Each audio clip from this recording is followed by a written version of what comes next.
আসসালামু আলাইকুম। এখন পড়ছি আমি মেজর ডালিম বলছি বইটির ২য় পর্ব। চলুন শুরু করা যাক। হঠাৎ করেই ঘটল ১ম বিপর্যয়। আকস্মিকভাবে ক্যাপ্টেন তাহেরের বদলির অর্ডার এসে গেল। এবটা বাদে বেলুচ সেন্টারে তার পোস্টিং হয়েছে। অবিলম্বে তাকে যোগদান করতে হবে। খবরটা পেয়েই মতি, নূর এবং আমি ছুটে গেলাম তার কাছে। মেসে গিয়ে পৌঁছাতেই তিনি জানালেন, কালিদাকে বাই এয়ার চলে যাবার নির্দেশ দেওয়া হয়েছে। এ কি বিভ্রাট! কি করব এখন আমরা? জবাবে ক্যাপ্টেন তাহের বললেন, ইটস ওকে। এই অবস্থায় তোমাদের সাথে আমার যাবার কোনো সম্ভাবনা নেই। But so what? আমি এবটা বাদ থেকে পালাবার চেষ্টা করব। তোমরা তোমাদের প্ল্যান অনুযায়ী এগিয়ে যাও। তবে যত তাড়াতাড়ি সম্ভব প্ল্যান এক্সিকিউট করতে হবে। বুঝতে পারলাম পোস্টিং অর্ডার একবার যখন আসা শুরু হয়েছে, তখন যে কোনো সময় মতি ও নূরের কিংবা আমার পোস্টিং অর্ডারও এসে পড়তে পারে। একে অপরের কাছ থেকে বিচ্ছিন্ন হয়ে পড়ার আগেই আমাদের কেটে পড়তে হবে। পরদিন সকালে ক্যাপ্টেন তাহিরকে এয়ারপোর্টে বিদায় জানিয়ে ফিরে এলাম। আশ্চর্য ব্যক্তিত্ব ক্যাপ্টেন তাহের। তরুণ চৌকস কমান্ডো অফিসার। সবেমাত্র রেঞ্জার্স কোর্স শেষে আমেরিকা থেকে ফিরেছেন। ফেরার পরেই ডিটেন্ড হয়ে কোয়েটাতে এসেছিলেন সিনিয়র টেকনিক্যাল কোর্স করাতে।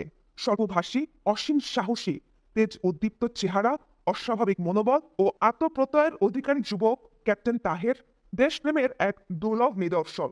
অল্প দিনের মধ্যেই আমাদের মন জয় করে ফেলেছিলেন তিনি। অত্যন্ত আপন হয়ে উঠেছিলাম আমরা। পাকিস্তান থেকে আগত মুক্তিযোদ্ধাদের মধ্যে মতি, নূর এবং আমি সর্বপ্রথম পাকিস্তান থেকে পালিয়ে এসে মুক্তিযুদ্ধে যোগদান করতে সক্ষম হয়েছিলাম। দ্বিতীয় ব্যাচে এসেছিলেন মেজর মঞ্জুর, ক্যাপ্টেন জিয়াউদ্দিন এবং ক্যাপ্টেন তাহের। তারা এসেছিলেন শিয়ালকোট সেক্টর দিয়ে। আমরা একসাথে যুদ্ধ করেছি, কাঁধে কাঁধ মিলিয়ে। স্বাধীনতার সংগ্রামকালে এবং পরবর্তীকালে বাংলাদেশের গণমানুষের মুক্তির সংগ্রামে বীর মুক্তিযোদ্ধা কর্নেল তাহেরের নিঃস্বার্থ অবদান এবং আত্মত্যাগের ইতিহাস সর্বজন বিদিত। কিংবদন্তির নায়ক কর্নেল তাহেরের আত্মগাথা শ্রদ্ধার সাথে স্মরণ করবে বাংলাদেশের বর্তমান ও ভবিষ্যৎ প্রজন্মের দেশপ্রেমিকরা। বাংলাদেশের ইতিহাসে স্বর্ণাক্ষরে লেখা থাকবে তার নাম। কোনো অপচেষ্টাই শহীদ তাহেরের স্মৃতিকে ম্লান করে দিতে পারবে না বাংলার মাটিতে। কর্নেল তাহের মরেও অমর হয়ে আছেন আর থাকবেনও চিরদিন। ক্যাপ্টেন তাহেরের হঠাৎ বদলিতে ভেঙে পড়লেও আমরা নিজেদের সামনে নিলাম। তার চলে যাবার পর পুরোদমে আমরা আমাদের পরিকল্পনার কাজ এগিয়ে নিয়ে চললাম। সুমির পিস্তলটা পাওয়ায় আমাদের সুবিধা হলো। আমার ব্যক্তিগত হাতিয়ারের মধ্যে রয়েছে একটা ব্যক্তিগত পিস্তল আর একটা রিভলভার। সুমির পিস্তলটা আমাদের হাতিয়ারের সমস্যার সমাধান করে দিল। ক্রমান্বয়ে আমাদের সব প্রস্তুতি প্রায় শেষ হয়ে এলো। এখন শুধু সময় ও সুযোগের অপেক্ষা। ইতিমধ্যে আমাদের ১৬ ডিভিশনের ইউনিটগুলো জরুরি ভিত্তিতে পূর্ব পাকিস্তানে পাঠানো হয়েছে। যে সমস্ত ইউনিটগুলো পাঠানো হচ্ছে সেগুলো থেকে বাদ দেওয়া হচ্ছে বাঙালি সদস্যদের। এ থেকে ধরে নিলাম খুব শীঘ্রই আমার পোস্টিং অর্ডার এসে যাবে। আমার ইউনিটে মাত্র ২ জন বাঙালি। হলো তাই। প্রায় একই সময়ে নূর এবং আমার পোস্টিং অর্ডার এসে গেল। আমাকে যেতে হবে খারিয়ায় আর নূরকে যেতে হবে কোহাট। একই সময় পোস্টিং অর্ডার পাওয়ায় দুজনই খুশি হলাম। এতে আমাদের মুভমেন্ট কোঅর্ডিনেট করতে সুবিধা হবে। আগেই সিদ্ধান্ত নেওয়া হয়েছে পোস্টিং অর্ডার পেয়ে নতুন জায়গায় যাবার পথেই কেটে পড়ব আমরা। এতে করে খুব সহজেই সপ্তাহখানেকের জয়েনিং টাইম কাজে লাগানো যাবে। কিন্তু সমস্যা দেখা দিল মতিকে নিয়ে। যে কোনো কারণেই হোক না কেন ওর পোস্টিং অর্ডার আসতে দেরি হচ্ছিল। ঠিক হলো কিছু একটা করা দরকার। স্কুলে আটকে পড়া সব বাঙালিরাই প্রায় চলে গেছে পশ্চিম পাকিস্তানের বিভিন্ন ইউনিটে। হঠাৎ মতির মাথায় একটা বুদ্ধি এলো। ও সরাসরি পিন্ডিতে MS ফ্রান্সের সাথে যোগাযোগ করে জানতে চাইল বেঙ্গল রেজিমেন্টের অফিসারদের পোস্টিং ইনচার্জকে। ভাগ্যক্রমে জানা গেল ওই বিভাগের দায়িত্বে যে কর্নেল সাহেব রয়েছেন তিনি মতিনের পূর্ব পরিচিত। কর্নেল সাহেব মতির এক স্কুলমেটের বাবা। পরিচয় জানার পর মতি আবদার করে বসলো, আঙ্কেল, স্কুলে আটকে পড়া সবাই পোস্টিং হয়ে গেছে, শুধু আমি পড়ে রয়েছি। আমার একটা গতি করুন। একাকিত্বের যন্ত্রণা আমাকে কুরে কুরে খাচ্ছে। Please uncle, you got to do something for me as soon as possible. জবাবে কর্নেল বললেন, তুমি চিন্তা করো না, আজই আমি তোমার পোস্টিং অর্ডার পাঠিয়ে দিচ্ছি। 6 ইস্ট বেঙ্গল রেজিমেন্ট পেশোয়ারে যাবার জন্য তুমি প্রস্তুত হও। মোদি কর্নেল সাহেবকে ধন্যবাদ দিয়ে বলেছিল সম্ভব হলে পেশোয়ার যাবার পথে মুলতান হয়ে যাবার চেষ্টা করবে ও। উদ্দেশ্য কর্নেল সাহেবের পরিবারের সবার সাথে দেখা করে যাওয়া। পুরো পরিবারের সাথেই মতির পূর্ব পরিচিত। কথা শেষে মতি আনন্দে উদ্ভাসিত হয়ে উঠল। It is all done sir, well done indeed, it's really great. Colonel আঙ্কেলের কথা মতো পরদিনই মতি তার পোস্টিং অর্ডার হাতে পেল। আমরা স্বস্তির নিঃশ্বাস ফেললাম। গেমস থেকে ফিরে এক্সারসাইজ করছিলাম মেসে। মতি ও নূর এলো, দুজনই খুব রিল্যাক্সড। এক্সারসাইজ শেষ করে ফ্রেশ হয়ে তিনজনই গিয়ে বসলাম লনে। ঠিক করা হলো নূর রওনা হবে ট্রেনে করে কোহাটের পথে, কিন্তু পথিমধ্যে ভাওয়ালপুরে নেমে যাবে নূর। সেখানে সার্কিট হাউসে অবস্থান নেবে নূর। মতি ও আমি ওর যাত্রার পরদিন ভাওয়ালপুরে তার সাথে মিলিত হব। মতি এবং আমি কিভাবে যাব সে ব্যাপারে কিছুই আলাপ হলো না। আমাদের অঙ্গীকার অনুযায়ী কেউ এ বিষয়ে কোনো প্রশ্ন করলো না। আলাপ শেষে ক্লাবে চলে গেলাম টাম্বল নাইট অ্যাটেন্ড করার জন্য। আমাকে কমান্ডিং অফিসার নির্দেশ দিলেন যত তাড়াতাড়ি সম্ভব গোছগাছ করে খাড়িয়া চলে যেতে। স্বাভাবিকভাবে আমি ব্যস্ত হয়ে পড়লাম গোছগাছ নিয়ে। সমস্ত মালপত্র ব্যাটম্যানকে দিয়ে এপ্রিলের প্রথম সপ্তাহের শেষের দিকে ট্রেনে করে পাঠিয়ে দিলাম খাড়িয়ায়। সিওকে বললাম ট্রেনে না গিয়ে বাই এয়ার লাহোর হয়ে যাব আমি। ট্রানজিট পিরিয়ডটা লাহোরে আমোদ ফুর্তি করে কাটিয়ে দিয়ে খাড়িয়াতে চলে যাব আমি। সমস্যা দেখা দিল সদ্য কেনা গাড়িটা নিয়ে। নতুন গাড়ি শখ করে কেনা, তাই বেচে দেওয়ার প্রশ্নই ওঠে না। এতে লোকজনের মনে সন্দেহের সৃষ্টি হতে পারে। তাই ঠিক করলাম আমার এক ঘনিষ্ঠ বন্ধুকে দিয়ে দেব গাড়িটা। এজাজ লাহোরের ছেলে, ওর পরিবারের সাথেও আমার ঘনিষ্ঠতা রয়েছে। আমাকেও তারা পরিবারের একজন হিসেবেই মনে করে। এজাজকে একদিন বললাম, এজাজ আমি বাই এয়ার লাহোর হয়ে যাচ্ছি, তুই আমার গাড়িটা রেখে দে, সুবিধা মতো লাহোরে পাঠিয়ে দিস। আমি পরে এক ফাঁকে খাড়িয়া থেকে লাহোরে গিয়ে গাড়িটা নিয়ে আসবো। এজাজ আমার প্রস্তাবে খুশি হয়েই রাজি হলো এবং বলল, don't you ever think about it, I shall manage everything, you just go and have fun at Lahore. By the way, when you are planning to leave, tentatively around mid April, জবাব দিয়েছিলাম আমি। এভাবেই গাড়ির ঝামেলাও সুরাহা হলো। এর মধ্যে ঘটল চরম অঘটন। একদিন গেমসের পর স্কুলের ম্যাচে এন্টি রুমে বসেছিল নূর। কয়েকজন পশ্চিম পাকিস্তানি অফিসার বসেছিল সেখানে। কথায় কথায় এক সময় বাঙালি জাতি এবং শেখ মুজিব সম্পর্কে কটূক্তি করে নূরকে চটাবার চেষ্টা করছিল।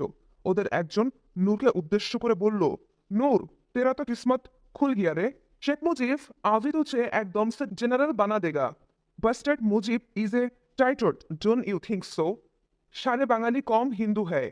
উস্কানিমূলক এ ধরনের বক্তব্যে নূর ভীষণভাবে উত্তেজিত হয়ে ওদের কথার জবাবে গর্জে ওঠে, ইফ মুজিব ইজ এ গাদ্দার then Yahya is a rough, he is killing thousands of Bengalis, he has let loose the force to rape and dishonour our mothers and sisters, therefore he is a bigger bastard.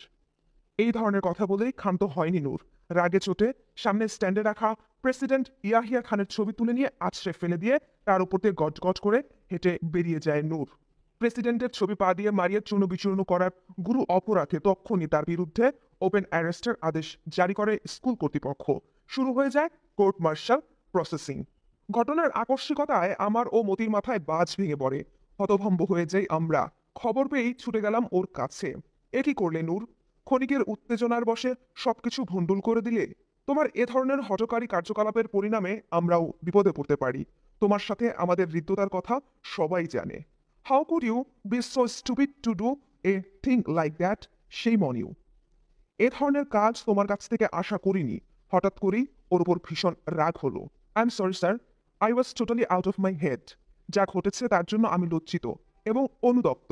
এখন আমাকে নিয়ে বৃথা চিন্তা না করে plan মতো আপনারা চলে যাবার ব্যবস্থা করেন যত শীঘ্র সম্ভব। সামারি অফ এভিডেন্স শুরু হলে আপনাদের ডাক পড়া অসম্ভব কিছু নয়। কেসে জড়িয়ে পড়ার আগেই পালিয়ে যেতে হবে আপনাদের। আমার যা হবে তা হবে, কিন্তু আপনারা ফেসে পড়লে আর যাওয়ার সুযোগ হবে না। তাই আমার আন্তরিক অনুরোধ, please leave me alone to my fate and just think to escape as quickly as possible. আপনাদের কিছু হলে আমি নিজেকে কখনো ক্ষমা করতে পারবো না। ছেলে মানুষের মতোই ডুকরে কেঁদে উঠল নূর। ওকে সান্ত্বনা দেবার ভাষা খুঁজে না পেয়ে ভারাক্রান্ত হৃদয় নিয়ে ফিরে এলাম। হঠাৎ করে কি থেকে কি হয়ে গেল? এখন আমাদের কি করা উচিত ভেবে কোনো কুলকিনারাই পাচ্ছিলাম না। নূরের ভবিষ্যৎ ভেবে শঙ্কিত হয়ে পড়লাম। বেচারা নূর। অনেক তর্ক বিতর্কের পর ঠিক করলাম মতি এবং আমি 16ই এপ্রিল আমাদের যাত্রা শুরু করব। তখনকার দিনে করাচি থেকে একটি ফ্লাইট কোয়েটা মুলতান হয়ে লাহোর যেত প্রতিদিন। 16 তারিখ ওই ফ্লাইটেই রওনা হব আমি লাহোরের পথে। মতি স্কুল স্টুডেন্টকে জানিয়ে দিয়েছে ট্রেনে না গিয়ে ও বাই এয়ার ট্রাভেল করবে। পথিমধ্যে মুলতানে কয়েকদিন কর্নেল সাহেবের পরিবারের সাথে কাটিয়ে চলে যাবে পেশোয়ার। MS ব্রাঞ্চের কর্নেল সাহেবের নাম শুনে অতি স্বাভাবিকভাবেই তার প্রস্তাব মেনে নিয়েছিল স্কুলের অ্যাডজুটেন্ট। এখন ফ্লাইটে আমাদের সিট বুক করলাম। ওপেন অ্যারেস্টে থাকার ফলে আমরা নূরের সাথে স্বাভাবিক যোগাযোগ রক্ষা করে চলতে পারছিলাম। ক্লোজড অ্যারেস্ট হলে ওর সাথে কোনো যোগাযোগ রাখা সম্ভব হতো না। নূর বন্দী হওয়ার পর থেকেই মানসিক অশান্তিতে ভুগছিলাম। ওকে বিপদের মধ্যে ফেলে রেখে চলে যেতে মন কিছুতেই সায় দিচ্ছিল না। ঘুরে ফিরে শুধু একটি কথা মনে হচ্ছিল, কোনো মতেই কি নূরকে উদ্ধার করে আমাদের সাথে নিয়ে যাওয়া যায় না? অনেক চিন্তা ভাবনার পর একটা উপায় আমার মাথায় এলো। 15 তারিখ সকালে গিয়ে উপস্থিত হলাম মতির ম্যাসে। গিয়ে দেখি মতির ঘর একদম খালি। বুঝলাম মতি তার মালপত্র ব্যাটম্যানের সাথে পাঠিয়ে দিয়েছে ইতিমধ্যে। বাথরুমে গোসল করছিল মতি। অনেকক্ষণ পর মতি বেরিয়ে এলো। কি ব্যাপার স্যার, এত সকালে আপনি?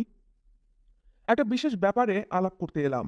মতি, তুমি ভালো করেই জানো নূরের বন্দী হওয়ার পর থেকেই আমি ভীষণভাবে মানসিক অশান্তিতে ভুগছি। সর্বক্ষণ ওকে নিয়েই ভাবছি, বললাম আমি। নূরের বিষয়ে কিছু কি? আমার মানসিক অবস্থা আঁচ করেই বোধহয় প্রশ্নটা করল মতি। হ্যাঁ, তাই। নূরকে সঙ্গে নেবার একটা আইডিয়া এসেছে আমার মাথায়। আমাকে শেষ করতে না দিয়ে মতি বলে উঠল, আর ইউ ম্যাড স্যার? বন্দি অবস্থা থেকে তাকে নিয়ে যাবার কথা কি করে ভাবলেন? ওকে সঙ্গে নিলে আমরাও ধরা পড়তে বাধ্য। আহা, আগে শোনোই না আমার আইডিয়াটা। মতিকে শান্ত করার চেষ্টা করলাম।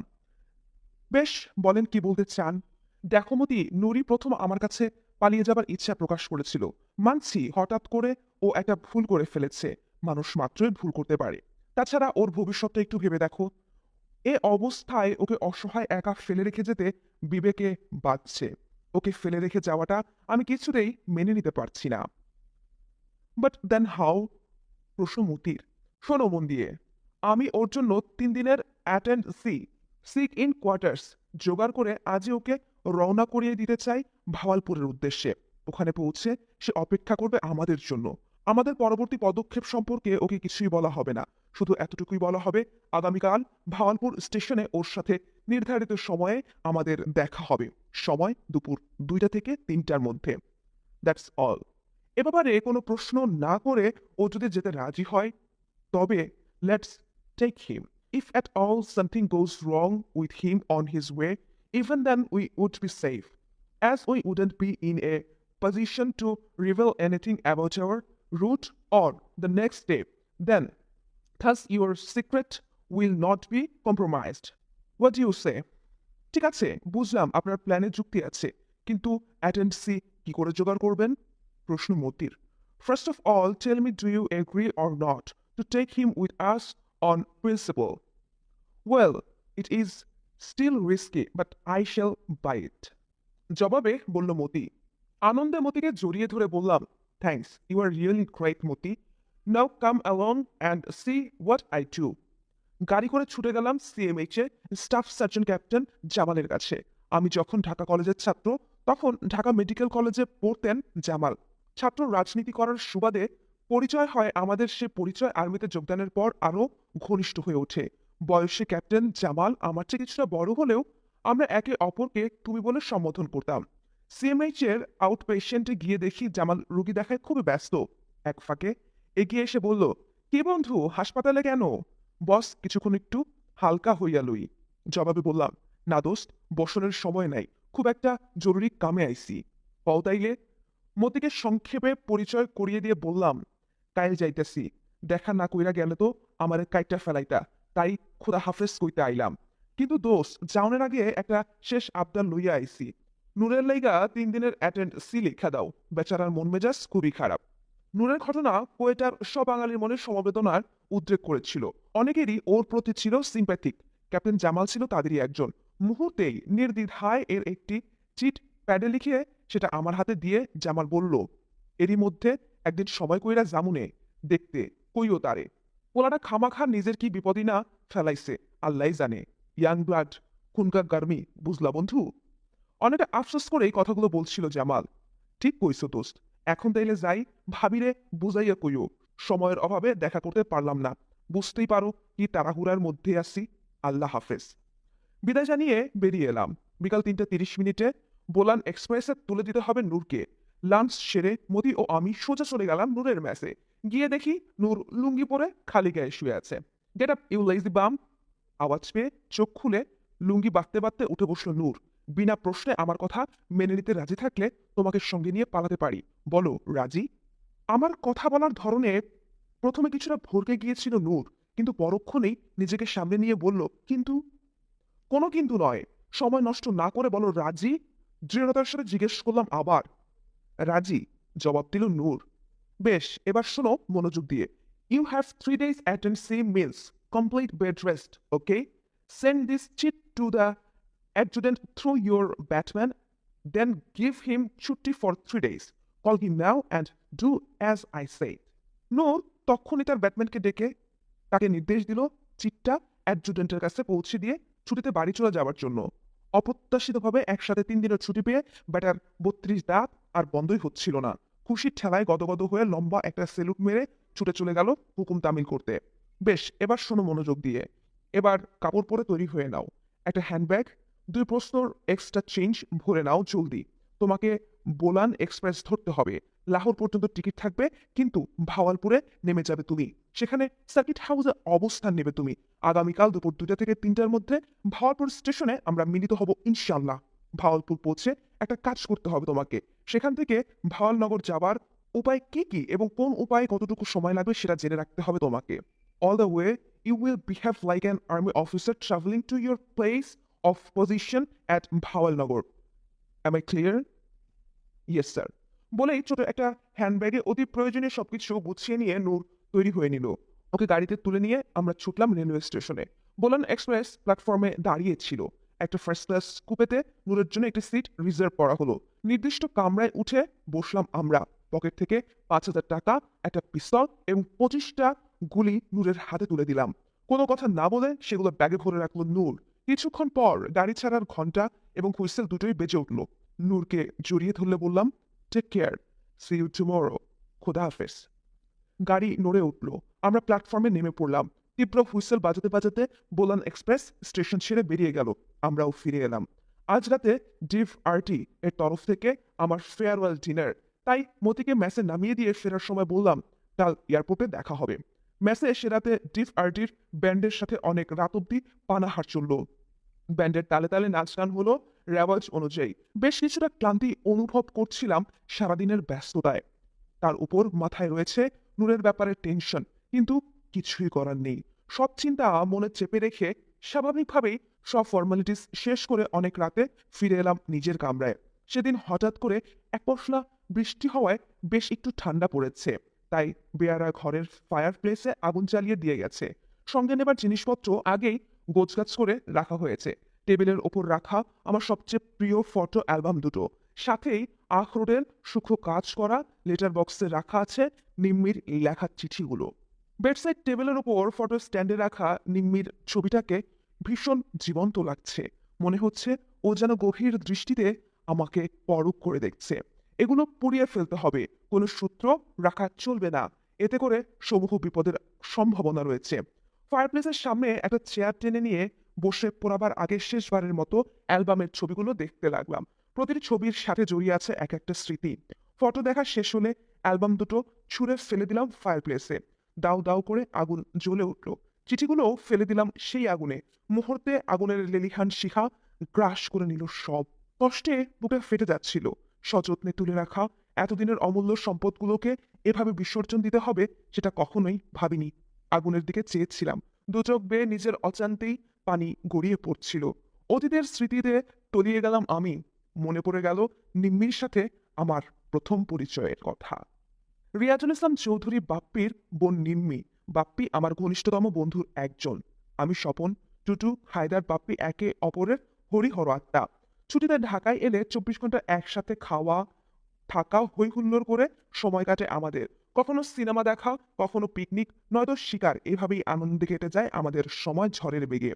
এসব কিছু ভালো না লাগলে চলে যাই সিলেটের চা বাগানে, কাপ্তাই, রাঙামাটি কিংবা কক্সবাজার, টেকনাফ। 1968 সালের ফেব্রুয়ারিতে ছুটিতে ঢাকায় এসেছি। হইচই করে কেটে যাচ্ছিল সময়।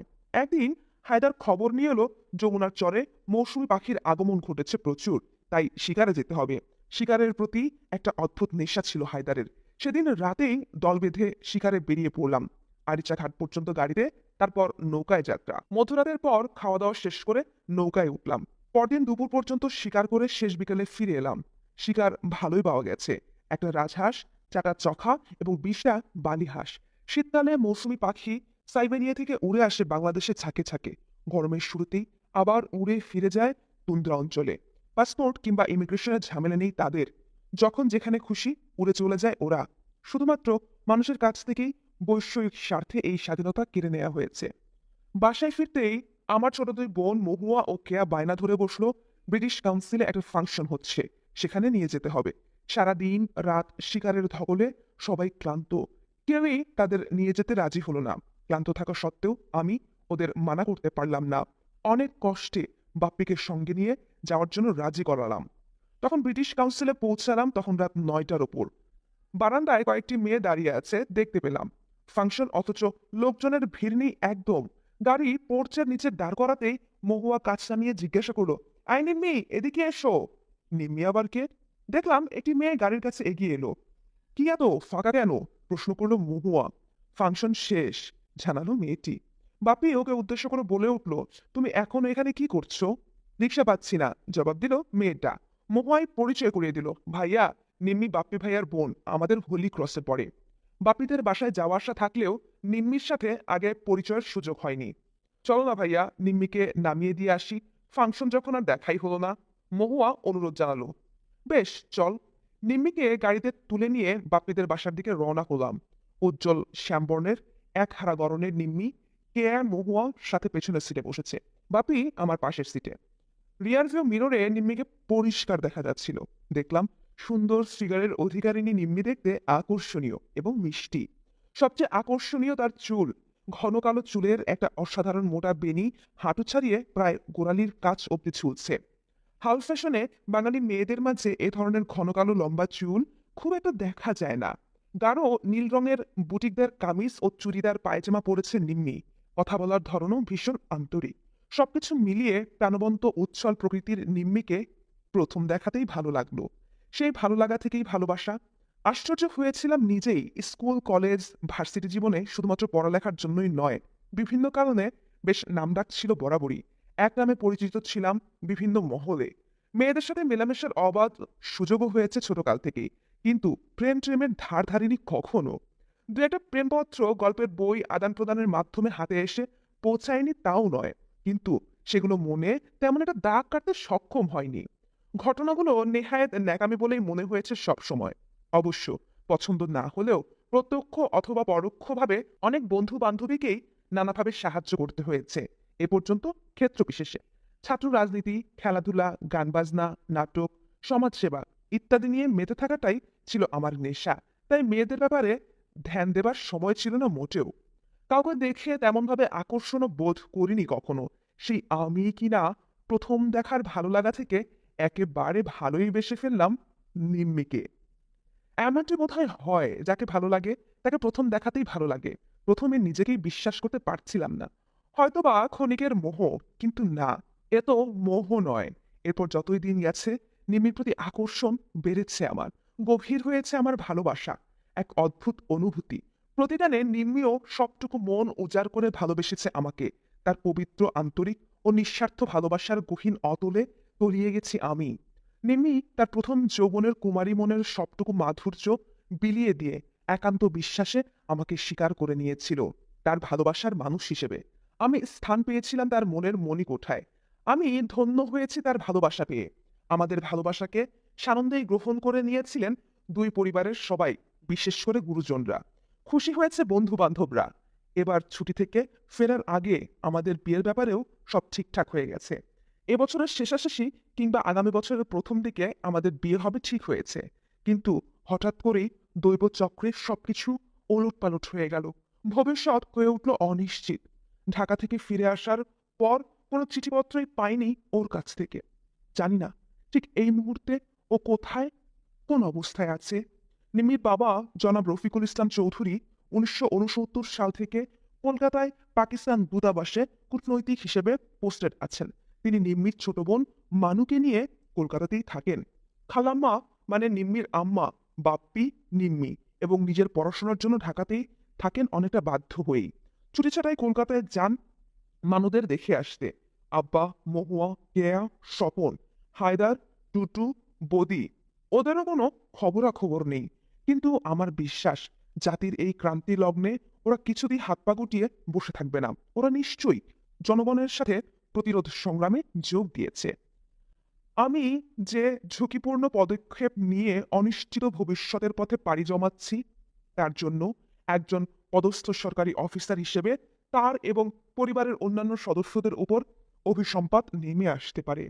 পাক বাহিনীর অত্যাচারের শিকারেও পরিণত হতে পারে তারা। কথাটা ভেবে মনটা হঠাৎ করে দুর্বল হয়ে পড়ল।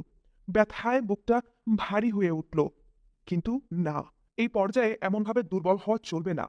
সবকিছুর বিনিময়ে, এমনকি জীবনের পরোয়া না করে মুক্তিযুদ্ধে যোগদানের সিদ্ধান্তে অটল থাকতেই হবে।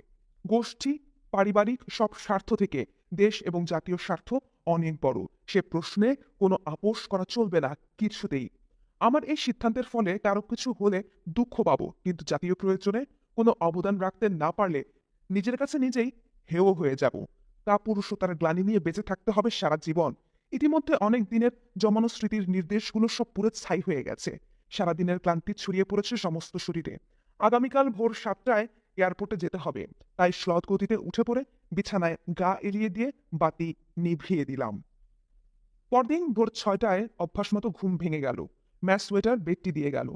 বেডটি শেষে প্রাতক্রিয়া সম্পন্ন করে শেষবারের মতো ডাইনিং হলে গেলাম নাস্তার জন্য।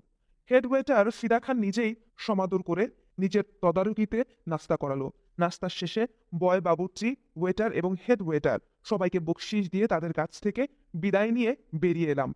ম্যাসের সামনের কার পার্ক গাড়িতে ভরে গেছে। ডিভ আরটির প্রায় সব অফিসারই জমায়েত হয়েছে আমাকে এয়ারপোর্টে সি অফ করতে যাবার জন্য। ওদের আন্তরিকতা আমাকে বিহম্বল করে তুলেছিল। সামরিক জান্তার পাশবিকতা আর এদের বন্ধুসুলভ আন্তরিকতায় কত তফাৎ। ভেবেছিলাম আজ ইয়াহিয়া খান ও তার দোসররা রাজনৈতিক ফায়দা লুটার জন্য পূর্ব পাকিস্তানে অত্যাচারের যে স্টিম রোলার চালিয়ে দিয়েছে, তার প্রতি পশ্চিম পাকিস্তানের সাধারণ মানুষের কতটুকু সমর্থন রয়েছে। সময় হয়ে এলো। আমার সিও মিয়া হাফিজ এসে বললেন, "Sharif, it's time, let's go." "Yes sir" বলে যারা এয়ারপোর্টে যাবে না তাদের সবার কাছ থেকে বিদায় নিয়ে কর্নেল হাফিজের পাশে গাড়িতে উঠে বসলাম। তিনি গাড়িতে স্টার্ট দেবার সাথে সাথে যারা যাবার তারা সবাই যার যার নির্দিষ্ট গাড়িতে উঠে বসলো। কাফেলা চলল এয়ারপোর্টের দিকে। মিনিট বিশেকের মধ্যেই এয়ারপোর্টে পৌঁছে গেলাম। মতি আমার আগেই পৌঁছে চেক ইন করে অপেক্ষা করছিল। "আরে মতি, তুমি এখানে?" ইচ্ছে করেই প্রশ্নটা করলাম। "মুলতান যাচ্ছি, পেশোয়ারের পথে," জবাবে মতি বলল। "I see, that's good. ট্রেনে তাহলে গল্প করে সময়টা ভালোই কাটবে," বললাম আমি। চেক ইন পর্ব শেষ করে সবার সাথে কথাবার্তা বলছিলাম। হঠাৎ দেখি ডিভ এয়ারটি কমান্ডার ব্রিগেডিয়ার বাদশাহ এয়ারপোর্টে অপ্রত্যাশিতভাবে এসে হাজির। ব্রিগেডিয়ার বাদশাহ আমাকে এই ইয়াং গুড গানার অফিসার হিসেবে খুবই স্নেহ করতেন। ব্রিগেডিয়ার বাদশাহ যাত্রীদের পাঠান। তিনি এগিয়ে আসতেই আমরা সবাই সেলুট করে দাঁড়ালাম। "आला शरीफ, तू हमको छोड़ के जा रहा है, इसलिए हमें दुख है, लेकिन यही जिंदगी है बेटा। नया यूनिट में अच्छा रहना और खुश भी रहना मेरा দোয়া है।" পিতৃসুলভ ব্রিগেড কমান্ডারের কথাগুলো মনে দাগ কেটেছিল। বোর্ডিং এর ঘোষণা হলো। সবার সাথে কোলাকুলি করে বিদায় নিলাম। ব্রিগেডিয়ার বাদশার ইশারায় কয়েকজন ইয়াং অফিসার্স কাঁধে তুলে নিয়ে হি ওয়াজ এ জলি গুড ফ্যালো বলতে বলতে আমাকে প্লেনের সিঁড়ি পর্যন্ত বয়ে নিয়ে গেল। পুরনো বন্ধুদের ছেড়ে যেতে খুব খারাপ লাগছিল। কোনো মতে নিজেকে সামলে নিয়ে প্লেনে উঠে বসলাম।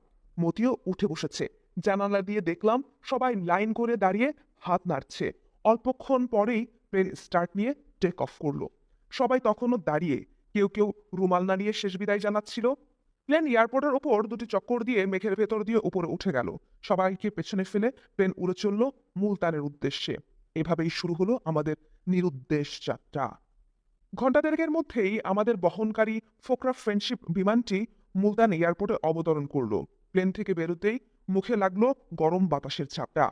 কুয়েটার তুলনায় মুলতানের আবহাওয়া অনেক উষ্ণ। ভাওয়ালপুর, ভাওয়াল নগরের দিকে উষ্ণতা ক্রমান্বয়ে বৃদ্ধি পাবে। ছোট এয়ারপোর্ট ক্যান্টনমেন্টে এরিয়ার মধ্যেই অবস্থিত।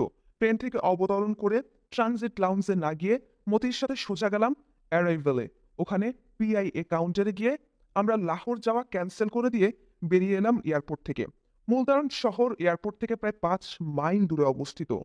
একটা ট্যাক্সি ভাড়া করে সোজা চলে এলাম শহরে। কিছু কেনাকাটা করার ছিল। Survival kit, first aid box, anti snake bite kit, এগুলো সব সঙ্গে করে আনা হয়েছে। ৩ জনের জন্য ডিজার্ট শুজ, ১ বোতল ব্র্যান্ডি, সুইট স্ট্রিংগাম, বিস্কিট, কিছু ড্রাই ফ্রুটস প্রভৃতি কেনা হলো। তারপর গেলাম সোনার দোকানে। ওখানে দুটো আংটি বানালাম, এক একটা ১.৫ ভরি ওজনের। একটাতে খোদাই করলাম এস এবং অন্যটিতে এম। আমি ও মতি আংটি দুটো পরে নিলাম। কেনাকাটার পাট ছুটিয়ে গেলাম রেলওয়ে স্টেশনে। ওখানে গিয়ে জানতে পারলাম ১২টার ট্রেন ধরলে ২টা-১২টার মধ্যেই পৌঁছে যাওয়া যাবে ভাওয়ালপুর। ঠিক করলাম, দুই বাঙালির একসঙ্গে সফর করাটা ঠিক হবে না। সিদ্ধান্ত নেওয়া হলো, মতি যাবে ট্রেনে আর আমি যাব বাসে। বাসে করে আমি মতির আগেই পৌঁছে যাব ভাওয়ালপুর। ওখানে স্টেশনে মিলিত হব আমরা। মতিকে ট্রেনে তুলে দিয়ে ট্যাক্সি করে গিয়ে পৌঁছালাম বাস স্ট্যান্ডে। প্রতি ১৫ মিনিট অন্তর বাস ছাড়ছে ভাওয়ালপুরের উদ্দেশ্যে। ট্যাক্সি ছেড়ে দিয়ে অপেক্ষমান বাসে উঠে বসলাম। মালপত্রের বেশিরভাগই মতি নিয়ে গেছে। আমার কাছে রয়েছে হালকা ছোট্ট একটা ব্যাগ। দুটো বাজার আগেই পৌঁছে গেলাম ভাওয়ালপুর। বাস স্ট্যান্ডে নেমে টাঙ্গা করে পৌঁছালাম স্টেশনে। স্টেশনে পৌঁছে দেখি পূর্ব সিদ্ধান্ত অনুযায়ী নূর প্ল্যাটফর্মের এক প্রান্তে একটা খবরের কাগজ হাতে দাঁড়িয়ে আছে। সোয়া দুটোর দিকেই মতির ট্রেন এসে প্ল্যাটফর্মে এসে দাঁড়ালো। মতির নামলো ট্রেন থেকে। একে অপরের সাথে চোখাচোখি হলো, কিন্তু কেউ কারোর সাথে কথা বললাম না। তিনজনই আলাদাভাবে সার্কিট হাউসে পৌঁছালাম। নূরের ঘরে ঢুকেই একে অপরকে জড়িয়ে ধরলাম উল্লাসে। নূর আগেই আমাদের লাঞ্চের ব্যবস্থা করে রেখেছিল। ঘরেই লাঞ্চ করলাম। লাঞ্চের সময় নূর জানালো পথে ওর কোনো অসুবিধাই হয়নি। আরও জানালো ভাওয়ালপুর থেকে ভাওয়ালনগর দুভাবে যাওয়া যায়। ট্রেনে করে গেলে লাগবে ৩ ঘন্টা, ট্রেনের সময় বিকেল ৪টা, আর ট্যাক্সিতে গেলে সময় লাগবে বড়জোর ঘন্টা ২ ১। ঠিক হলো ট্যাক্সিতে যাব, কারণ ভাওয়ালনগর থেকে সন্ধ্যা ৭:৩০টার ট্রেন ধরতে হবে আমাদের। প্রতিদিন দুটো ট্রেন যায় ভাওয়ালনগর থেকে ফোর্ট আব্বাস, একটা সকালে অপরটা সন্ধ্যায়। ৭:৩০টার ট্রেন মিস করলে পুরো রাতটা কাটাতে হবে ভাওয়ালনগরে। সেটা হবে আমাদের জন্য খুবই বিপজ্জনক, কারণ সমস্ত ভাওয়ালনগরটাই একটা ক্যান্টনমেন্ট। লোকাল ট্রেনের সময়ের কোনো ঠিকঠাক নেই। কোনো রকম রিস্ক নেওয়া চলবে না। ট্যাক্সিতে গেলে ৭:৩০টার অনেক আগেই পৌঁছে যাব ভাওয়ালনগর। কিছু সময় বিশ্রাম করে বিকাল ৪টায় একটা ট্যাক্সি ডাকিয়ে এনে রওনা হলাম ভাওয়ালনগরের উদ্দেশ্যে। সিন্ধি ড্রাইভার, ওকে বললাম ৭টার মধ্যে ভাওয়ালনগর পৌঁছে দিতে পারলে বকশিস মিলবে। তরুণ ড্রাইভার জবাবে বলল, কোই বাত নেই হ্যাঁ সাব, আপকো ৭ সে পেহলেই পৌঁছে দেঙ্গে। উল্কা বেরিয়ে ছুটে চলেছে ট্যাক্সি। শেফ ইম্পালা গাড়ি। শৌখিন ছোকরা ক্যাসেটে ফিল্মি গান লাগিয়ে দিল। আমরা চুপচাপ বসে গান শুনছিলাম আর ভাবছিলাম ভূত, বর্তমান, ভবিষ্যৎ। একসময় ঝিমুনি এসে গিয়েছিল। হঠাৎ বিকট একটা শব্দে চমকে তিনজনই জেগে উঠলাম। একটা ঝাঁকুনি দিয়ে ট্যাক্সি ততক্ষণে থেমে গেছে। কি হলো, ব্যাপার কি? প্রায় একসাথেই বলে উঠলাম তিনজন। দেখতা হে সাব, দেখতা হে, বলে গাড়ি থেকে নেমে গেল ড্রাইভার। কিছুক্ষণ পরীক্ষা নিরীক্ষা করে ফিরে এসে বলল, গাড়ি কা ক্র্যাশ টুট গিয়া। বলে কি বেটা? ফির আপ হাম কিয়া করেঙ্গে? জিজ্ঞাসা করল নূর। घबराओ मत सर, 5 से मिले रहता है, कोई ना कोई सवारी जरूर मिले जाएगा, उसमें बैठा देंगे आप लोगों को। কি সর্বনাশ! তবে কি ঘাটে এসে তরি ডুবলো? গাড়িটাকে সবাই মিলে ঠেলে রাস্তার সাইডে রাখা হলো। অন্য কোনো গাড়ি না আসা পর্যন্ত কিছুই করার নেই। অপেক্ষা করতে করতে বিকাল গড়িয়ে সন্ধ্যা নেমে এলো। দূরে ভাওয়ালনগরের বাতিগুলো একসময় জ্বলে উঠল। ৭টা বেজে গেল, কোনো গাড়ির লক্ষণ নেই। অস্থির হয়ে উঠলাম সবাই। হতাশায় মনোবল হারিয়ে ফেলছিলাম প্রায়। হঠাৎ দূরে গাড়ির হেডলাইট দেখা গেল। কিছু একটা আসছে ভাওয়ালপুরের দিক থেকেই। রাস্তা ব্লক করে দাঁড়ালাম চারজনই। যাই হোক না কেন থামাতে হবে। কাছে আসতে দেখলাম একটা ল্যান্ড রোভার। আমরা হাত দিয়ে ইশারা করায় গাড়িটা থামলো। রোডস অ্যান্ড হাইওয়ে এর এক ইঞ্জিনিয়ার যাচ্ছেন ভাওয়ালনগর। ভদ্রলোককে সবকিছু বুঝিয়ে বললাম। ৩জন আর্মি অফিসারের দুর্গতি দেখে ভদ্রলোক সহানুভূতি দেখিয়ে বললেন, আপনাদের কষ্ট না হলে আমি আপনাদের নিয়ে যেতে পারি। কষ্ট? হাতে আকাশের চাঁদ পেলাম। ধন্যবাদ জানিয়ে তাড়াতাড়ি ট্যাক্সির ভাড়া চুকিয়ে মালপত্র নিয়ে জিপে উঠে বসলাম। আধা ঘন্টার মধ্যেই ভাওয়ালনগর পৌঁছে গেলাম। তখন রাত ১:৪০। আমাদের ট্রেন নিশ্চয়ই এতক্ষণ ছেড়ে চলে গেছে। ইঞ্জিনিয়ার সাহেব জিজ্ঞাসা করলেন, কোথায় নামবেন? স্টেশনের কথা না বলে বললাম, শহরের যে কোনোখানে নামিয়ে দিলেই চলবে। টাউন সেন্টারে নামিয়ে দিলেন ভদ্রলোক। সেখান থেকে একটা টাঙ্গা করে কাছে স্টেশনের দিকে রওনা হলাম। স্টেশনে পৌঁছে দেখি অসম্ভব ভিড়। এমনটি তো হবার কথা নয়। ট্রেন চলে যাবার পর স্টেশন থাকবে জনশূন্য। তাহলে এত লোক কেন স্টেশনে? ট্রেন কি তাহলে এখনো আসেনি?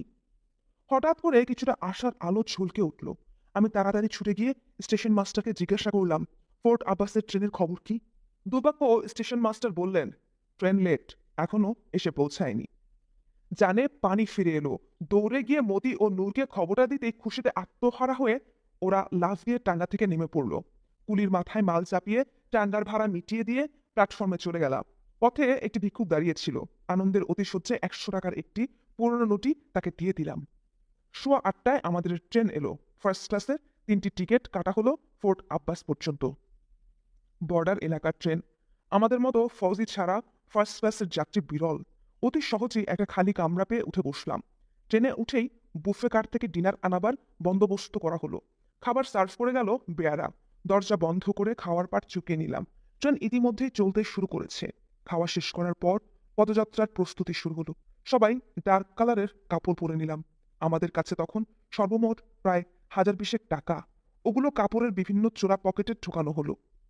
সুটকেস থেকে হ্যাভারস্যাক বের করে ওতে 3জনের আরও এক প্রস্ত করে কাপড় নেওয়া হলো। প্রয়োজনীয় সাথে নেবার সবকিছু রাখা হলো হ্যাভারস্যাকে। ম্যাপ বের করে নাইট মার্চ চার্ট আঁকা হলো। পাকিস্তানের মোটরাইজড ইনফেন্ট্রি ডিভিশনের ডিফেন্সিভ এলাকার মধ্যে দিয়ে ইন্ডিয়ান আর্মির একটা ট্যাঙ্ক রেজিমেন্ট হেডকোয়ার্টার্সের পাশ ঘেঁষে যেতে হবে আমাদের। রাস্তায় পড়বে অ্যান্টি ট্যাঙ্ক অ্যাবোস্টাল মাইনফিল্ড। এদের মাঝে গ্যাপ বের করে নিয়ে যাত্রাপথ নির্ধারণ করা হয়েছে। পথে দুই তরফের পেট্রোল পার্টির মোকাবেলায় পড়তে হতে পারে। সিদ্ধান্ত নেওয়া হলো, যে কোনো উপায় হোক ওন ট্রুপস অ্যান্ড এনিমি ট্রুপসকে এড়িয়ে চলতে হবে আমাদের। নেহায়েত বিপাকে পড়লেই সংঘর্ষের মাধ্যমে শত্রুকে পরাস্ত করার উদ্যোগ নেওয়া হবে। কোনো অবস্থাতেই ধরা পড়া চলবে না। ধরা পড়ার আগেই আমরা আত্মহত্যা করব। কোনো কারণে অবস্থার পরিপ্রেক্ষিতে একে অপরের কাছ থেকে বিচ্ছিন্ন হয়ে পড়লে ব্যক্তিগত উদ্যোগে করণপুর পৌঁছাবার চেষ্টা করতে হবে। কম্পাস, রুট এবং বিয়ারিং সেট করা হলো। পরা হলো ডেজার্ট শুজ। হাতিয়ার এবং গুলি নিজেদের মাঝে ভাগ করে নিলাম। Map, compass, binocular, night March torture, একটি টর্চ, একটি কম্বল এবং সাথে নেবার হ্যাভারসেটটি ছাড়া সবকিছু সুবিধা মতো কোনো জায়গায় লুকিয়ে ফেলতে হবে। নিজেদের আইডি কার্ড ছাড়া অন্যান্য সব কাগজপত্র পুড়িয়ে টয়লেট দিয়ে ফেলে দেওয়া হলো ট্রেন থেকে। ক্যামেরা দুটো হ্যাভারসেকে ভরে নিলাম।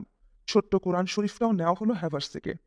অর্ডার অফ মার্চ, মতি আগে, তারপরে আমি, পেছনে নূর। হ্যাভারস্যাক পালাক্রমে বহন করা হবে। মার্চের সময় প্রতি 1 ঘন্টা অন্তর 10 মিনিট বিরতি। বিরতিকালে কম্বলের নিচে ঢুকে টর্চের আলোয় ম্যাপ দেখে নেওয়া হবে ঠিক পথে যাচ্ছে কিনা। প্রয়োজনে কম্পাস বিয়ারিং অ্যাডজাস্ট করা হবে। আমরা 3জনই কমান্ডো ট্রেনিং প্রাপ্ত। নাইট মার্চের সব কৌশলী আমাদের নখদর্পণে। রাত 10টা বেজে 15 মিনিটে আমাদের ট্রেন হারুনাবাদ স্টেশনে এসে পৌঁছালো। ছোট্ট স্টেশন। প্ল্যাটফর্মের যেখানে আমাদের বগিটা গিয়ে থামলো সেখানে বেশ জমাট অন্ধকার। আমরা নেমে পড়লাম। অল্প কয়েকজন যাত্রী ওঠানামা করলো। আমরা আধারে চুপ করে দাঁড়িয়ে থাকলাম। অল্পক্ষণ পরেই হুইসেল দিয়ে ট্রেন প্ল্যাটফর্ম ছেড়ে চলে গেল। যে সমস্ত যাত্রী ট্রেন থেকে নেমেছিল তারা সবাই স্টেশনের চেকিং গেট দিয়ে বেরিয়ে গেছে। চুপচাপ দাঁড়িয়ে আমরা জায়গাটা ভালো করে দেখে নিচ্ছিলাম। অপর্যাপ্ত বৈদ্যুতিক আলোয় স্টেশন ঘরটার সামনে কিছু অংশ আলোকিত হয়েছিল। প্ল্যাটফর্মের বেশিরভাগ অংশ ছিল অন্ধকারচ্ছন্ন। স্টেশনের বাইরে একটা মাঝারি আকারের উঠান, কয়েকটি চায়ের দোকান, তাদের সামনে কয়েকটি টাঙা যাত্রীদের অপেক্ষা করছিল। 400-500 গজ দূরে হাইওয়ে রেললাইনের প্রায় সমান্তরালভাবেই উত্তর দক্ষিণে চলে গেছে। মাঝে মধ্যে দূরপাল্লার বড় বড় ট্রাকগুলো আওয়াজ তুলে ভীষণ বেগে আসা যাওয়া করছে। রাস্তার ওপারেই হারুনাবাদ শহর। শহর বলতে একটি বর্ধিষ্ণু বাজার। বাজারের চারিদিকে জনবসতি। আমরা হারুনাবাদ শহরে ডান দিক দিয়ে প্রয়োজনীয় দূরত্ব বজায় রেখে যাত্রা শুরু করব। একে তো বর্ডার এলাকার মরু অঞ্চল। রাতেও বেশ হয়েছে, লোকজন নেই খুব একটা। সমস্ত শহরটাই ঘুমিয়ে পড়েছে। আমরা প্ল্যাটফর্ম খালি হয়ে যাবার পর স্টেশনের সদর দরজার দিকে না গিয়ে প্ল্যাটফর্মের শেষ প্রান্ত দিয়ে বেরিয়ে এলাম। অতি সাবধানে হাইওয়ে ক্রস করে একটা বাবলার ঝোপের মধ্যে অবস্থান নিলাম। হারুনাবাদ শহরের বসতির শেষ প্রান্ত থেকেই শুরু হয়েছে মরুভূমি। উঁচু নিচু বালির পাহাড়, মাঝে মধ্যে কাটার ঝোপঝাড়। যে জায়গায় পানির আধার রয়েছে সেখানে গড়ে উঠেছে ছোট ছোট গৃহস্থলী। তাকে কেন্দ্র করেই ছোট ছোট চাষাবাদের খামার, অরহর, কালাই, জব, ভুট্টার ক্ষেত। মোটামুটি এ ধরনের ট্রেনই অতিক্রম করে যেতে হবে আমাদের। যাত্রা শুরু করার আগে আমি ও মতি কম্বলের নিচে বসে কম্পাস সেটিং ও নাইট মার্চ চার্ট ঠিক করে ম্যাপের সাথে মিলিয়ে নিচ্ছিলাম। ম্যাপ অনুযায়ী আমাদের অবস্থানের অদূরেই একটি কারেজ থাকার কথা। কারেজ হলো মরু অঞ্চলের গভীর কুয়োর সারি। এগুলো খুঁড়ে তাতে বৃষ্টি পানি জমিয়ে রাখা হয় প্রয়োজন মতো ব্যবহার করার জন্য। আবাদি জমিতে জলসেচের ব্যবস্থাও করা হয়ে থাকে কারেজ থেকে। নূরকে পাঠানো হলো কারেজটি খুঁজে বের করার জন্য। উদ্দেশ্য, আমাদের সাথে মালপত্র সব কারেজের কুয়োতেই ডাম্প করব। সেটাই হবে সবচেয়ে নিরাপদ। অল্পক্ষণ পরেই নূর কারেজের সন্ধান বের করে ফিরে এলো। আমরা সবাই হ্যাভারস্যাকটা রেখে বাকি সব মালপত্র নিয়ে গিয়ে কারেজের একটি কুয়োতে ফেলে দিয়ে এলাম। এবার সার্বিকভাবে যাত্রা শুরু করতে আমরা প্রস্তুত থাকবে। বিসমিল্লাহ বলে আমরা পদযাত্রা শুরু করলাম শ্রীকরণপুরের উদ্দেশ্যে। ঘন্টায় গড়ে 4 থেকে 5 মাইল বেগে চলতে হবে। আকাশে বড় একটা চাঁদ, সপ্তঋষি মণ্ডল, ধ্রুবতারা, ক্যাসপিয়ার ও ওরিয়েন্ট বেল্ট সবগুলোই দেখা যাচ্ছে পরিষ্কার। কম্পাস ছাড়া তারকারাজির সাহায্যেও আমাদের পদযাত্রা চলতে হবে। বিচ্ছিন্ন হয়ে পড়লে কিভাবে তারকারাজির সাহায্যে গন্তব্যস্থলে পৌঁছাতে হবে সেটা আগেই ভালো করে রপ্ত করে নিয়েছি প্রত্যেকে। প্রথম ঘন্টা কেটে গেল নির্বিঘ্নে। পথে কোনো লোকজনের সামনাসামনি হতে হয়নি। বিরতি কাটিয়ে চলা শুরু হলো আবার। মিনিট 10 পর থমকে দাঁড়িয়ে পড়ে ইশারা করল মতি। এন্টি ট্যাঙ্ক অ্যাবস্কল সামনে। একটি খাল, খালে পানি। খালের দুই দিকে 60 অ্যাঙ্গেলের বেশি উঁচু। Anti obstacle is way covered by fire. তাই ক্রসিংয়ের আগে প্রথমে রেকি করতে হবে। মতি ও আমি চললাম, একে অপরকে কভার করে চলেছি, কিছু হলে যাতে অবস্থার মোকাবেলা করা যায়। নূর অপেক্ষায় থাকলো একটি বাবলা ঝোপের আড়ালে।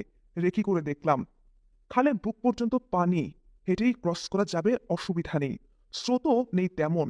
পাড়ে বসে ইনফ্রারেড বাইনোকুলার দিয়ে ক্রসিং এলাকাটা ভালো করে দেখে নিচ্ছিলাম। মতি ফিরে গিয়ে নূরকে সাথে করে নিয়ে এলো। অল ক্লিয়ার এর আদেশের সাথে সাথে একে একে ট্যাকটিক্যাল ক্রসিং শুরু হলো। সবার শেষে আমিও পার হয়ে গেলাম। ওপারে উঠে রুট অনুযায়ী আবার যাত্রা শুরু করলাম। গতি এবং সময়ের সামঞ্জস্যতা বজায় রেখে অবিরাম ছুটে চলছি নিঃশব্দে। ইশারা সংকেতে প্রয়োজন মতো ভাবের আদান প্রদান করে চলেছে। আর 10 মিনিট হাঁটলেই দ্বিতীয় বিরতি। মতি সংকেত দিল। সবাই মাটিতে শুয়ে পড়লাম। দেখলাম 4টি উটের একটি ছোট্ট কাফেলা একটি বর্ডার পেট্রোল মরু অঞ্চলে এভাবেই একটি বিওপি থেকে অন্য বিওপিতে পেট্রোলিং করা হয়ে থাকে উটের পিঠে চড়ে। ক্রলিং করে কাছে কাটাঝোপের মাঝে আস্তে ঢুকে গিয়ে পজিশন নিয়ে নিথর হয়ে শুয়ে থাকলাম। পেট্রোলটি উত্তর দিকে চলে গেল। ওরা হদিসও পেল না তাদের উটের প্রায় পায়ের নিচেই শুয়ে রয়েছে জলজ্যান্ত 3 জন লোক। আমরা উঠে আবার হাঁটা শুরু করলাম। দ্বিতীয় বিশ্রামের পর কিছু দূর যেতেই মাটি খোঁড়ার শব্দ দূর থেকে ভেসে এলো। থমকে দাঁড়িয়ে পড়লাম আমরা। ম্যাপ অনুযায়ী এখানে তো কোনো পক্ষেরই কোনো ডিফেন্সিভ পজিশনে থাকার কথা নয়। তবে মাটি খুঁড়ছে কারা? মোদিকে পাঠানো হলো রেকি করতে। একটি নতুন ডিফেন্সিভ লাইন তৈরি করতে বাংকার খোদা হচ্ছে। তাই নির্ধারিত রুট থেকে একটু বাঁকিয়ে কিছু দূর যেয়ে পরে আবার নির্ধারিত রুটে ফিরে আসতে হবে আমাদের। সেভাবেই কম্পাস বিয়ারিং এবং নাইট মার্চ চার্ট সেট করে আবার যাত্রা শুরু করলাম। ডিফেন্সিভ পজিশন বাইপাস করে এগিয়ে চললাম আমরা। এখানে আরও একটি নালা কেন? তবে কি আমরা ভুল পথে এসেছি? যাত্রা থামিয়ে ঝোপের আড়ালে 3 জনই কম্বলের তলায় ঢুকে ম্যাপ দেখতে লাগলাম গভীর মনোযোগ দিয়ে। না, আমরা ঠিক পথেই চলছি। ওটা নতুন করে খোঁড়া হয়েছে, তবে সেটার অবস্থান ম্যাপের মার্কিংয়ে নেই কেন? আমরা বর্ডার ক্রস করে ভারতীয় ডিফেন্সের সীমানায় ঢুকে পড়েছি। ঘড়িতে তখন 2:30 বাজে। হিসাব মতো আমরা এখন ভারতীয় সীমানার ভেতরে। এটা ভারতীয় ডিফেন্সের অবস্ট্যাকল নতুন করা হয়েছে বিধায় ম্যাপের মার্কিংয়ে নেই। একইভাবে সতর্কতার সাথে খালটা ক্রস করে পারে উঠে এলাম।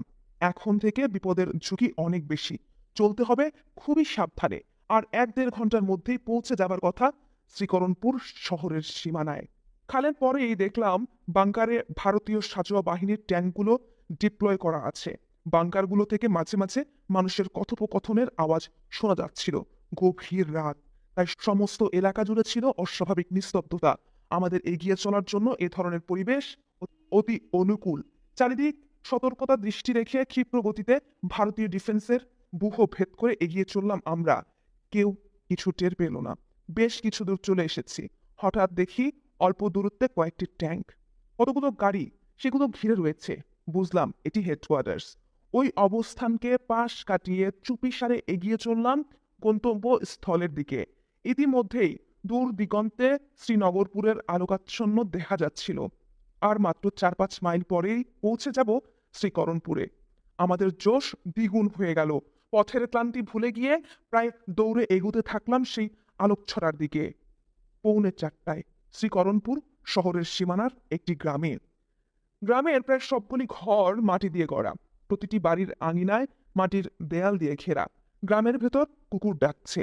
আমরা একটি পরিত্যক্ত বাড়ির উঠোনে গিয়ে বসলাম। উঠোনটিও মাটির দেয়াল দিয়ে ঘেরা। বসে বসে ভাবছি এখন আমাদের কি করা উচিত। ঠিক এই মুহূর্তে এমন অসময়ে জনবিরল শহরে আমাদের ঢোকা ঠিক হবে কিনা। অপরিচিত শহর, এমন অসময়ে 3জন লোক ঘোরাঘুরি করাটা সন্দেহজনক হবে। তাই ঠিক করা হলো সকাল হওয়ার পর আমরা শহরে ঢুকে জনগণের মধ্যে মিশে যাব। তারপর ঠিক করা হবে কি হবে আমাদের পরবর্তী পদক্ষেপ। চুপচাপ বসে বিশ্রাম নিচ্ছিলাম।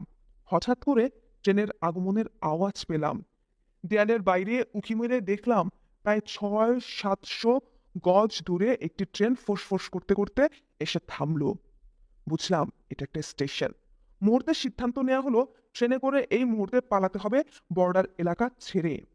দৌড়ে ছুটলাম স্টেশনের দিকে। কাছে পৌঁছে দেখলাম লাল রঙের একটি ট্রেন প্ল্যাটফর্মে দাঁড়িয়ে আছে। কোথাকার ট্রেন, কোথায় যাবে কিছুই জানি না, শুধু বুঝলাম এটা যাত্রী বহনের ভারতীয় ট্রেন। স্টেশনের লোকজন একদম কম। দৌড়ে গিয়ে একটি খালি কামরায় উঠে গেলাম নির্দ্বিধায়। উঠেই দরজা জানালা ভালো করে বন্ধ করে দিয়ে বসলাম। কিছুক্ষণ পর ট্রেন সিটি বাজিয়ে ছেড়ে দিল। আমরা হাফ ছেড়ে বাঁচলাম। প্ল্যাটফর্মে উঠেই লক্ষ্য করেছি স্টেশনটির নাম শ্রীকরণপুর। শ্রীকরণপুর রাজস্থান প্রিভেন্সের জেলা শ্রীনগরের অধীনে একটা সাব ডিভিশন। আমাদের লক্ষ্য দিল্লি পৌঁছানো। ট্রেন তো যাচ্ছে দক্ষিণে, কিন্তু আমাদের যেতে হবে উত্তর দিকে। কিছুক্ষণ পর ট্রেনটি একটি স্টেশনে এসে দাঁড়ালো, একটি জংশন স্টেশন।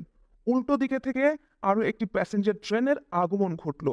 আমরা আস্তে করে ট্রেন বদল করে অন্যটির একটি খালি কামরায় উঠে বসলাম। আমাদের ট্রেনটাই আগে ছাড়লো। চলেছি উত্তর দিকে। পথিমধ্যে আবার শ্রীকরণপুর পড়ল। করণপুর পেছনে পড়ে থাকলো। আমাদের ট্রেন আমাদের নিয়ে ছুটে চলল। শারীরিক ক্লান্তি এবং মানসিক উৎকণ্ঠা সব মিলিয়ে ঝিমুতে ঝিমুতে এক সময় ঘুমিয়ে পড়েছিলাম। কতক্ষণ ঘুমিয়েছিলাম জানি না। হঠাৎ ঝাঁকুনিতে জেগে উঠলাম। জানালা খুলে দেখি সকাল হয়ে গেছে। স্টেশনের নাম শ্রীগঙ্গানগর। সবাই মহা খুশি। নেমে পড়লাম স্টেশনে। বর্ডার থেকে তখনও আমরা অনেক ভিতরে চলে এসেছি। আপার ক্লাস ওয়েটিং রুমে যেয়ে ঢুকলাম। হাত মুখ ধুয়ে পোশাক বদলে ভদ্র হয়ে নিলাম প্রথমে। তারপর বসলাম ঠিক করতে কি করা যায়। ঠিক হলো এখন থেকে আমরা 3জনই কলকাতা বিশ্ববিদ্যালয়ের ছাত্র। স্টাডি ট্যুরে বেরিয়েছি। পুরো রাজস্থান ঘুরে বেড়াচ্ছি। 3জনই হিন্দু নাম গ্রহণ করলাম। আমি হলাম শ্রী সৌমেন ব্যানার্জি, মতি শ্রী মনোজ বোস, আর নূর শ্রী নারায়ণ গঙ্গোপাধ্যায়। টাকা পয়সার বন্দোবস্ত করতে হবে।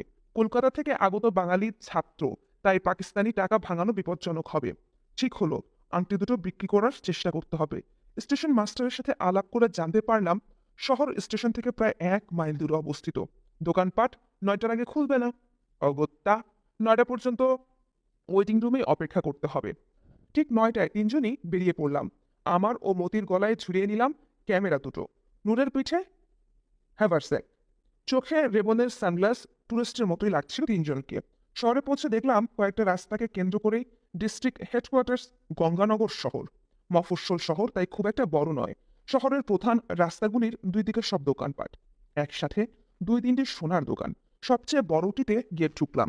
দোকানের মালিক ধুতি নিমা পরা, তিলক কাটা, মোটা গোছের একটি লোক। ধূপ ধুনো জেলে গদিতে বসে পুজো করছিলেন। পুজো সেরে হরিনাম জপতে জপতে আমাদের কাছে এগিয়ে এসে প্রশ্ন করলেন, কি চাই? জবাবে বললাম, আমরা ছাত্র, কলকাতা নিবাসী। স্টাডি ট্যুরে এসে টাকা পয়সার অভাব দেখা দিয়েছে, তাই আংটি দুটো বিক্রি করতে চাই। আংটি দুটো হাতে নিয়ে পরখ করে দেখে মালিক বলল, 400 টাকা পাবে। বলে কি বেটা, আমরা জানি পাকিস্তান থেকে ভারতের সোনার দাম বেশি। তাছাড়া ভারতীয় মুদ্রার তুলনায় পাকিস্তানি মুদ্রার মূল্য অনেক বেশি। সেক্ষেত্রে মালিক আমাদের যে দাম দিতে চাচ্ছে তার দ্বিগুণ দামেই আমাদের পাওয়া উচিত। বেটা বেনিয়া আমাদের অসুবিধার সুযোগ নিয়ে ডাহা ঠকাবার চেষ্টা করেছে। ভীষণ রাগ হলো তার ফন্দি বুঝতে পেরে। আংটি দুটো ফেরত নিয়ে বেরিয়ে এলাম দোকান থেকে। অন্য দোকানে আর গেলাম না। বুঝতে পারলাম ওতে বেশি লাভ হবে না। ভিনদেশে অবস্থানের সুযোগ নিয়ে সব বেনিয়াই ঠকাবার চেষ্টা করবে। ঠিক করলাম একটা ক্যামেরা বেচে দেব। এই রাস্তার উপর সবচেয়ে বড় ক্যামেরার দোকানে গিয়ে উপস্থিত হলাম। দোকানের মালিক 24-25 বছরের বয়সী এক তরুণ, জামা কাপড়ে বেশ ফিটফাট। হিন্দি আর উর্দু মিশিয়ে তাকে আমরা আমাদের সমস্যা বুঝিয়ে বললাম একটা ক্যামেরা বেচে দিতে চাই। তরুণ যুবক আমাদের অবস্থা শুনে সহানুভূতিশীল হয়ে উঠল। ক্যামেরা দুটো হাতে নিয়ে বলল, এ তো অত্যন্ত দামি ক্যামেরা, বিদেশ থেকে ইম্পোর্টেড। হ্যাঁ ভাই, বিদেশ থেকেই প্রবাসী আত্মীয়ের মাধ্যমে খুব শখ করে আনিয়েছিলাম। নেহায়েত বিপাকটা পরেই বিক্রি করতে হচ্ছে। কিন্তু এত দামি ক্যামেরা এই ছোট্ট শহরে ভালো দামে বিক্রি করতে পারবেন না। তাছাড়া শখের জিনিস, কষ্ট করে আনিয়েছেন, বিক্রি করে দিলে আর কিনতেও পারবেন না। তাই বলছি কি, তোমাদের কাছে আর অন্য কিছু নেই? আছে ভাই, দুটো স্বর্ণের আংটি।